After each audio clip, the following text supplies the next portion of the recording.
Okabo Wafo Gidi Festival 2024 Kaino Tana Anambra State. Unu Nanya, Unu Yapuro Yekulu Kaneme. Anambra State is highly rich in cultural heritage. As you can see, this is animal masquerade. This is animal masquerade. When you need to it's easier.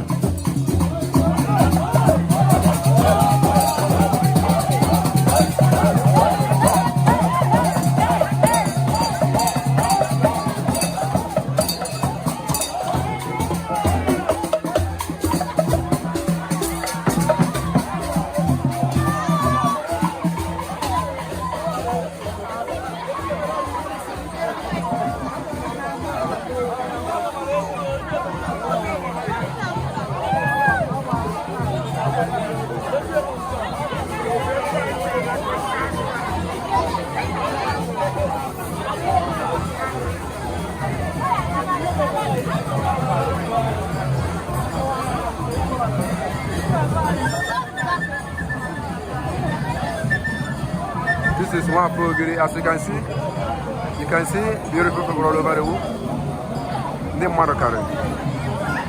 They are people that are appreciating culture.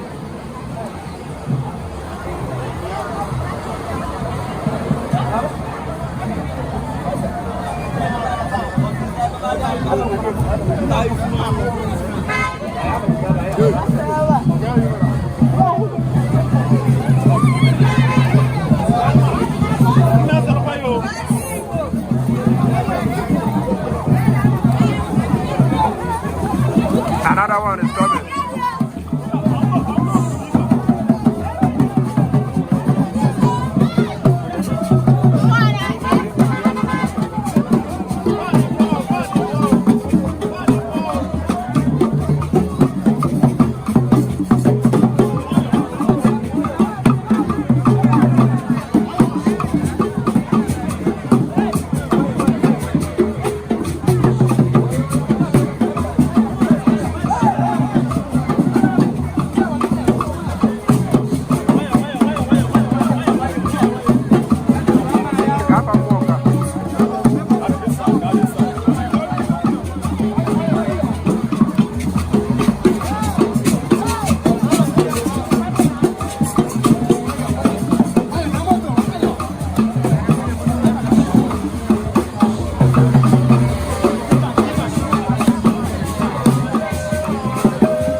If you are just joining us, tell us where you are watching from.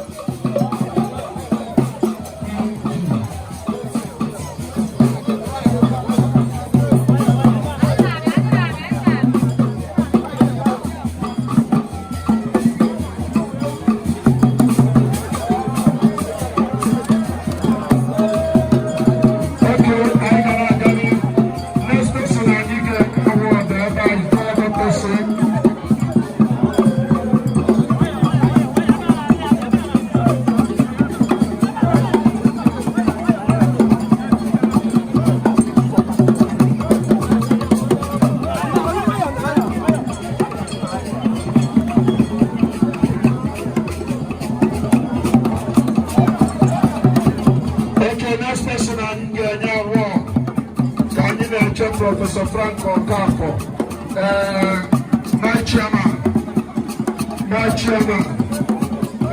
Chief Minister, please, I'm talking President Salah Musabo,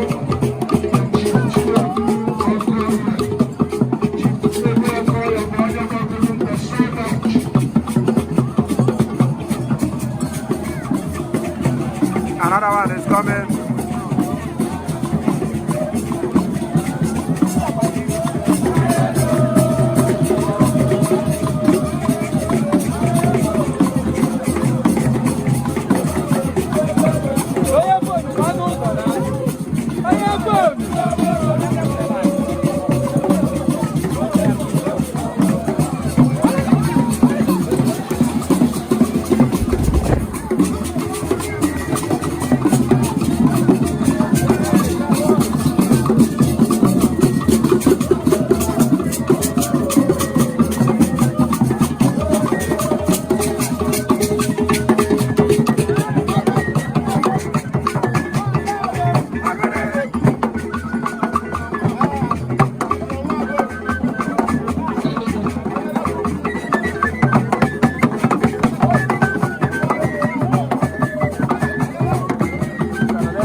culture, a promoter of culture.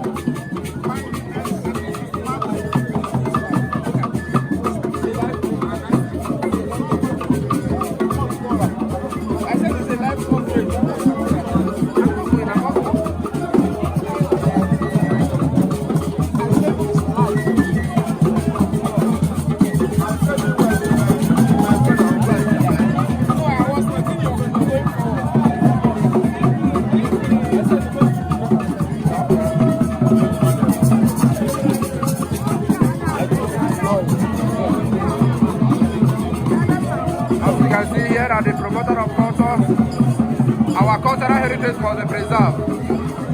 Igwe Ugugi and Kuruno.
Chinedu Okoye bụ onye abụọ ọbịa n'ime ya lie anya na abụọ ị ga-afụ na ya emere misteki inye awọ